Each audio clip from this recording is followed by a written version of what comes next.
All right, this is going to be my Korean video for the week. I don't have this dialogue down as clean as I did the last one. Let me just do it and I'll talk about it after. So we have Steve and Sophia talking about their family members. We're going to start off with Sophia, and then this will be Steve. 스티브 씨, 집이 어디예요? 보스턴이에요. 보스턴이에요. 아빠지하고 어머니가 보스턴에 계세요. 소피아 씨의 소피아 씨 부모님 어디 계세요? 홍콩에 계세요. 오빠하고 동생도 홍콩에 있어요.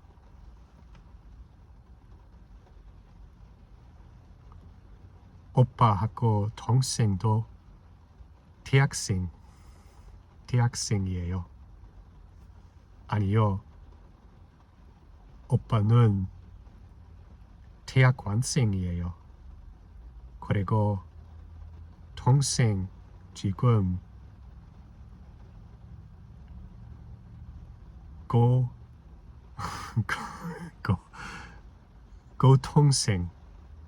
고등학생이에요.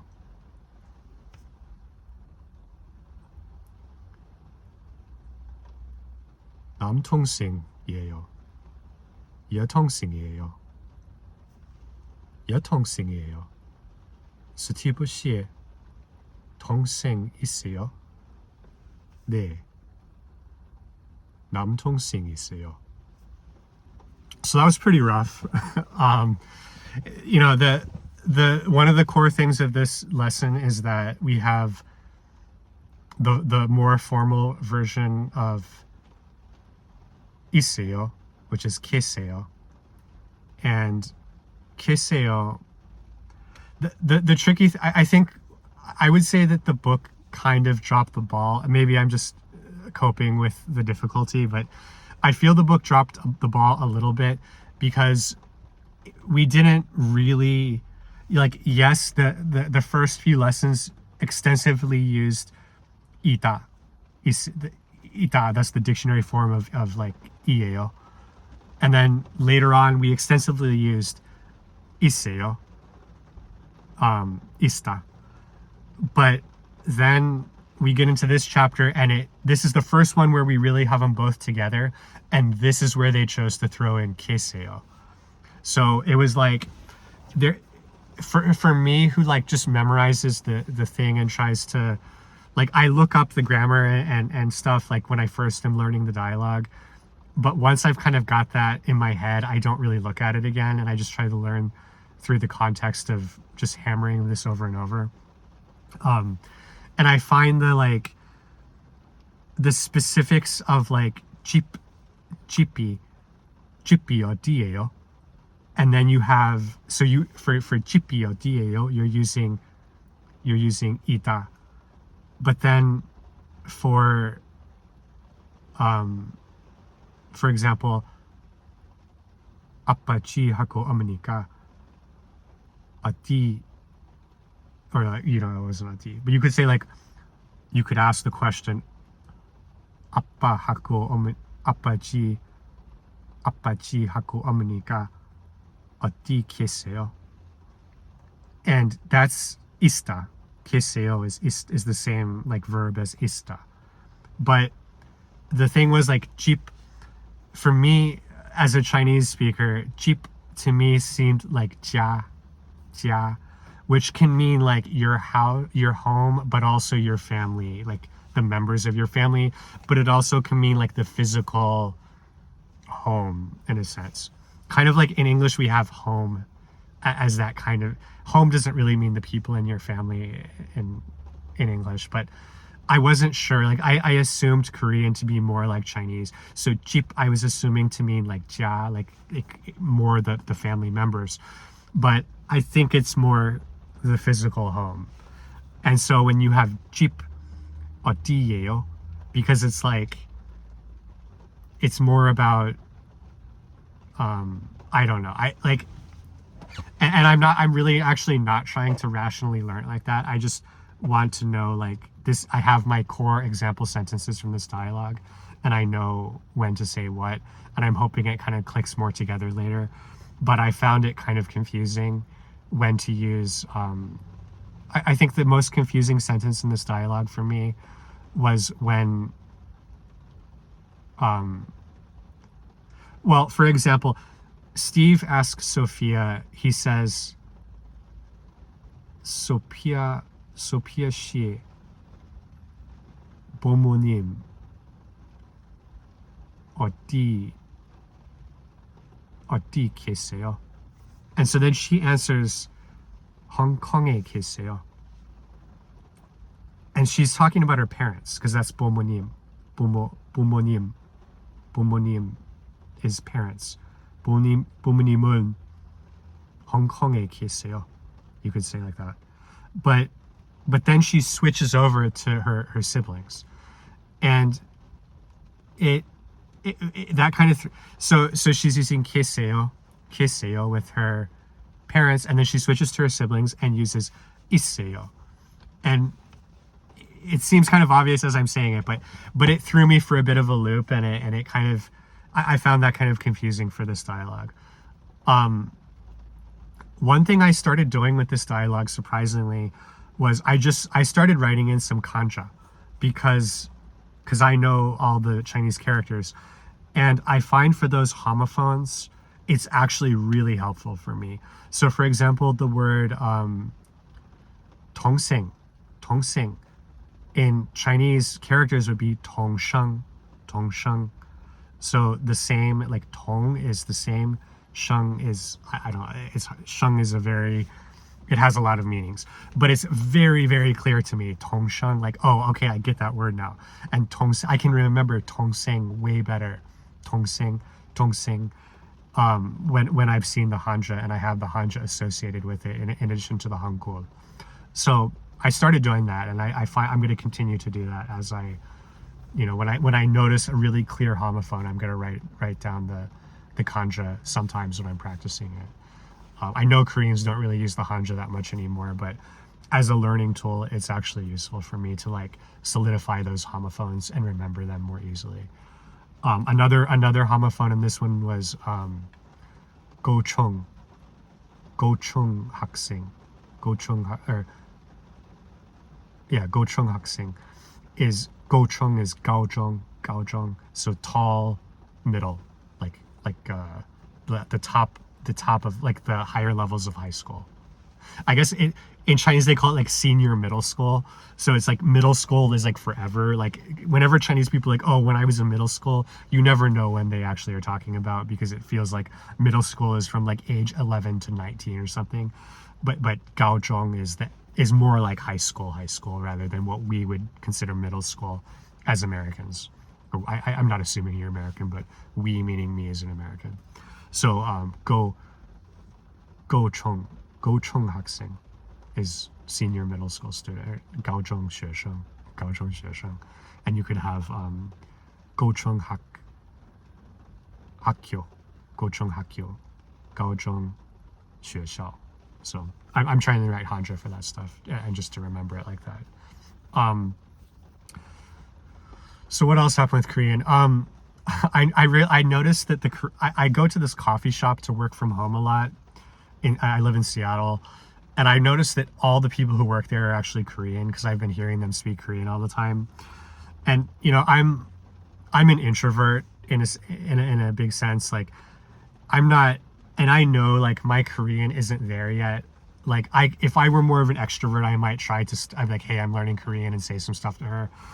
But what I did notice is I was trying to start thinking about how would I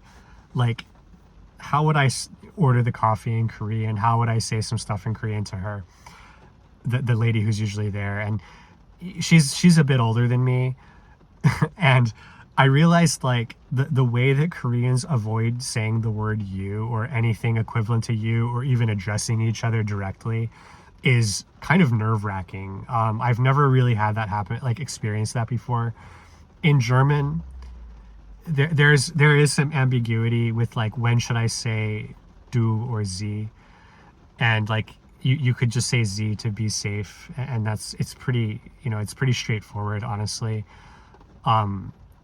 But in Korean, I feel like I wouldn't want to call her like ajuma.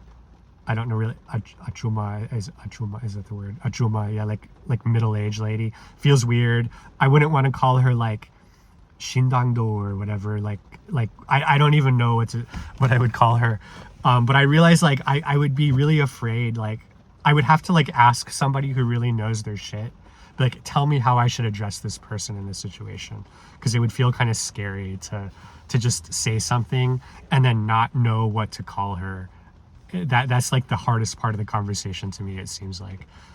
But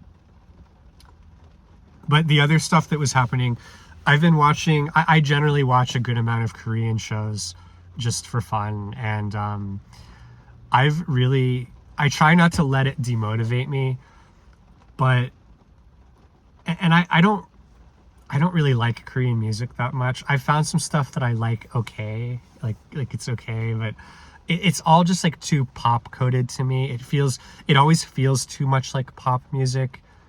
Even the stuff that's like considered indie feels very like not good to me, and I have the same issue with Chinese music, to be quite honest with you. Whereas with Japanese music, I think I'd say Japanese music is on a higher level for me, and so I listen to a good amount of Japanese music, and I've like consumed Japanese. I'm not like a weebo. I don't really watch that much anime, but since I've been like 14, I've watched on and off like Japanese stuff just here and there, and just kind of through osmosis, I kind of know, I recognize a lot of Japanese words. And where I'm getting with this is the ability, when I hear Japanese spoken in media or singing or whatever, I feel like the words are just crystal clear to me, even though I don't really actively learn it ever.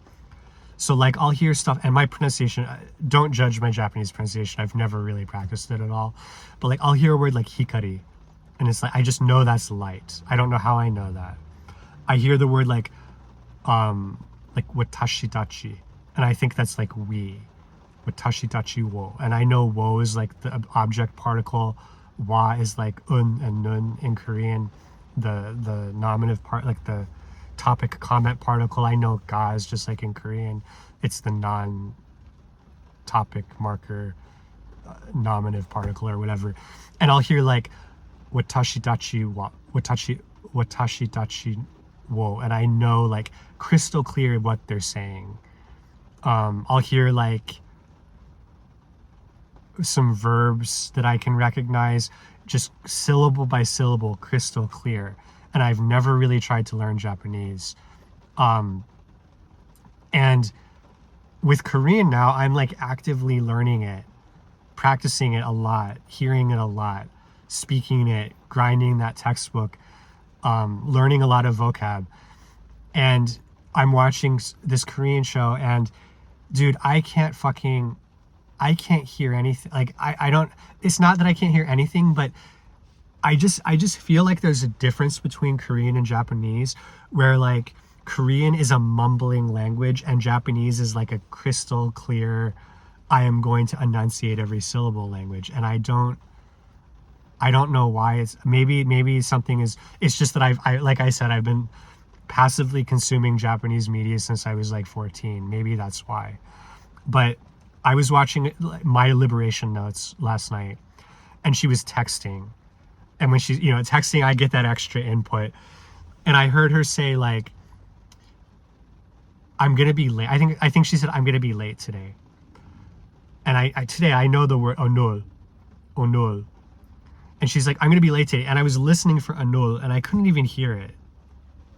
And I paused it, and I looked at her text message, and I saw like onul. It was like onolun or whatever, onolun. And then it was like, I forgot I don't know any of the other words, but it was like onolun J something. che something or whatever. I think it was J or G something.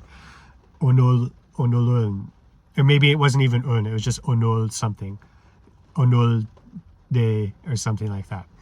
But I replayed that clip like 3 times trying to hear her clearly say onol, and I couldn't really hear it. Like if I hadn't seen the English subtitle, if I hadn't seen the Hangul on the screen, I don't think I would have caught that she was saying today. And that's also why I kind of gave up on the comprehensive input. I mean, you could argue that's why you need to do it more, but I think I need to get that more like in there, because I do hear certain things like 있어요, 없어요. I hear that pretty clearly now. 내일 is like tomorrow. 내일은. I can hear that kind of sometimes, but I just couldn't catch it somehow. And like you saw in the dialogue I did last week, I said that word several times. Like it was like 오늘은 수업이 없어요. I don't have any class today. 오늘은 수업이 없어요. And I'm not hearing it when I watch a show. And I think in Japanese I would just catch it. And like I said, how do you say today in Japanese? I forgot. I think if I heard it, I would understand it though, and I would literally be able to write out the romaji for it or whatever, because it's just that enunciated. But Korean is just a mumbling sounding language to me, at least at this point.